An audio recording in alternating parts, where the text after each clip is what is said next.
চিকিৎসকের আদেশে দেওঘরে এসেছিলাম বায়ু পরিবর্তনের জন্য। বায়ু পরিবর্তনে সাধারণত যা হয় সেও লোকে জানে, আবার আসেও। আমিও এসেছি প্রাচীর ঘেরা বাগানের মধ্যে একটি বড় বাড়িতে। রাত্রি ৩টে থেকে কাছে কোথাও একজন গলা ভাঙা একঘেয়ে সুরে ভজন শুরু করে। ঘুম ভেঙে যায়। দোর খুলে বারান্দায় এসে বসি। ধীরে ধীরে রাত্রি শেষ হয়ে আসে, পাখিদের আনাগোনা শুরু হয়। দেখতাম ওদের মধ্যে সবচেয়ে ভোরে ওঠে দোয়েল। অন্ধকার শেষ না হতেই তাদের গান আরম্ভ হয়।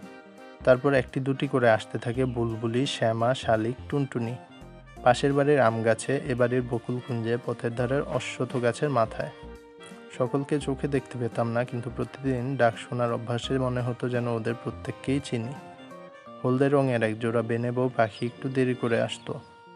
প্রাচীর ধারের ইউক্যালিপটাস গাছের সবচেয়ে উঁচু ডালটায় বসে তারা প্রত্যহ হাজিরা হেঁকে যেত। হঠাৎ কি জানি কেন দিন দুই এলো না দেখে ব্যস্ত হয়ে উঠলাম। কেউ ধরল না তো? এদেশে বেধের অভাব নেই, পাখি চালান দেয়াই তাদের ব্যবসা।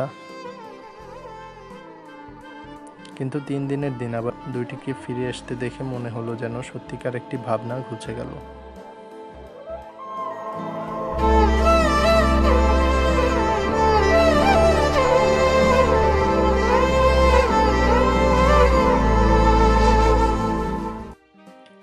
এমনি করে সকাল কাটে।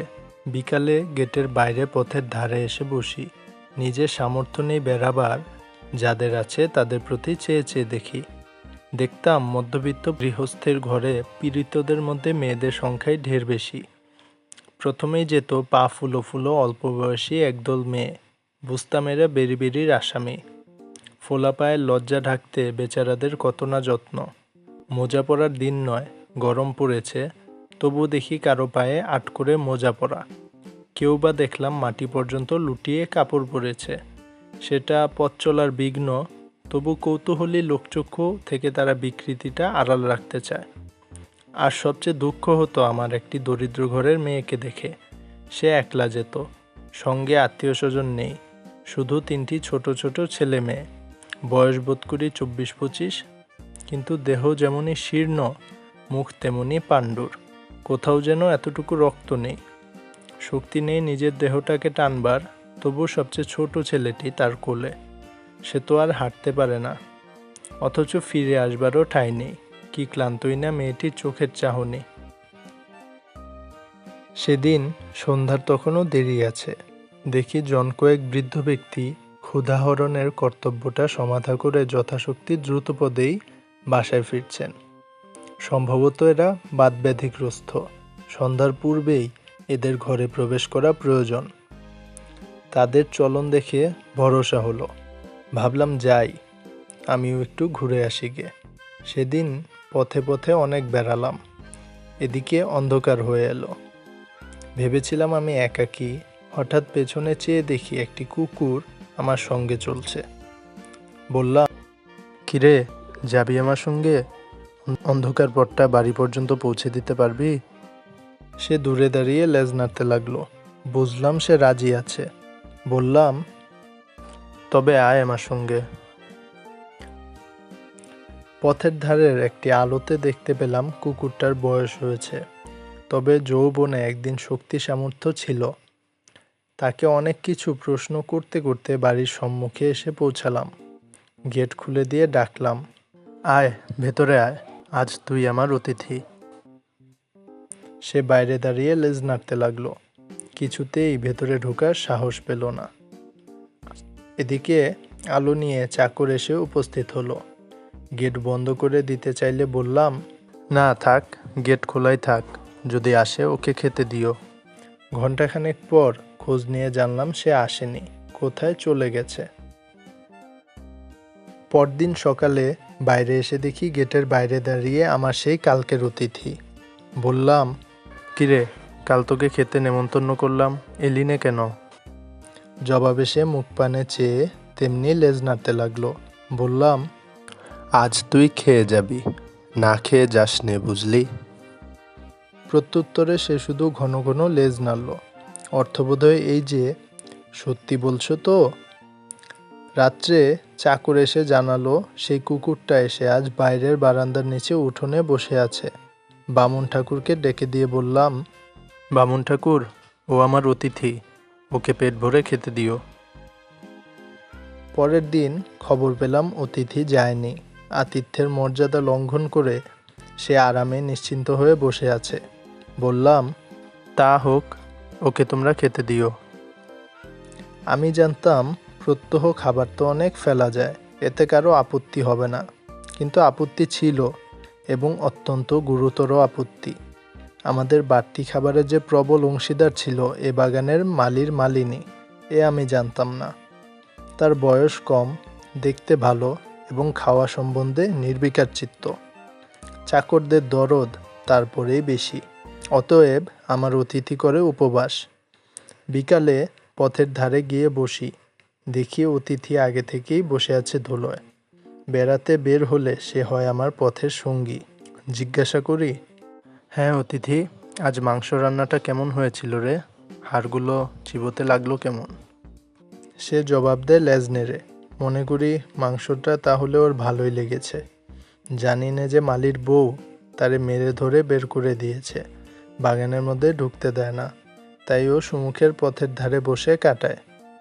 আমার চাকরদেরও তাতে সায় ছিল। হঠাৎ শরীরটা খারাপ হলো, দিন দুই নিচে নামতে পারলাম না।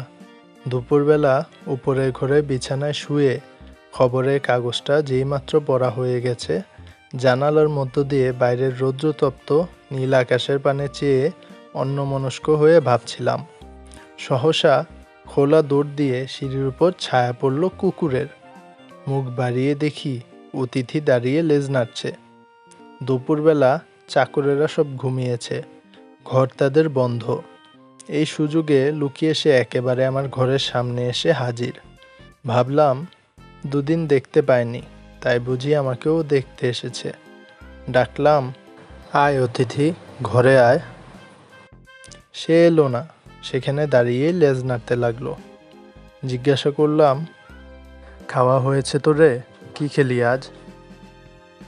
হঠাৎ মনে হলো ওর চোখ দুটো যেন ভিজে ভিজে, যেন গোপনে আমার কাছে কি একটা নালিশ ও জানাতে চায়। চাকরদের হাঁক দিলাম, রমেশ, ও রমেশ। ওদের দোর খোলা শব্দেই অতিথি ছুটে পালালো। জিজ্ঞাসা করলাম, রমেশ, কুকুরটাকে আজ খেতে দিয়েছিলে? আজ্ঞে, তাকে তাড়িয়ে দিয়েছে যে। আজ তো অনেক খাবার বেঁচেছে, সেসব হলো কি? মালি বউ সব চেঁচে পুছে নিয়ে গেছে। আমার অতিথিকে ডেকে আনা হলো।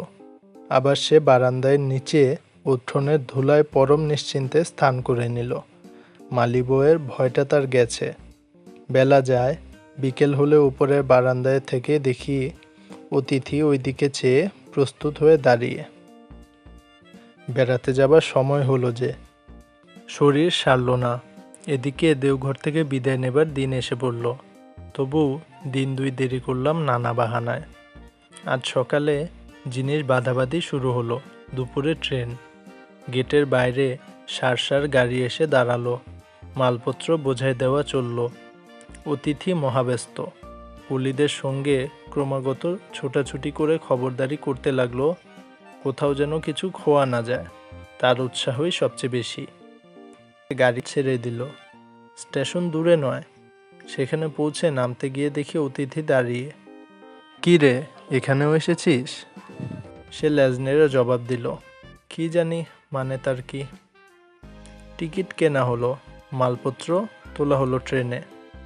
ট্রেন ছাড়তে আর 1 মিনিট দেরি। সঙ্গে যারা তুলে দিতে এসেছিল তারা বকশিস পেল সবাই, পেল না কেবল অতিথি। গরম বাতাসে ধুলো উড়িয়ে সামনেটা আচ্ছন্ন করেছে। যাবার আগে তারই মধ্য দিয়ে ঝাপসা দেখতে পেলাম স্টেশনের ফটকের বাইরে দাঁড়িয়ে একদৃষ্টে চেয়ে আছে অতিথি। ট্রেন ছেড়ে দিল।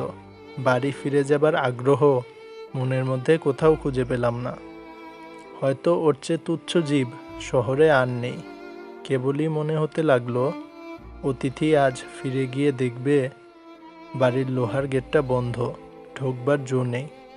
পথে দাঁড়িয়ে তার দিন দুই কাটবে।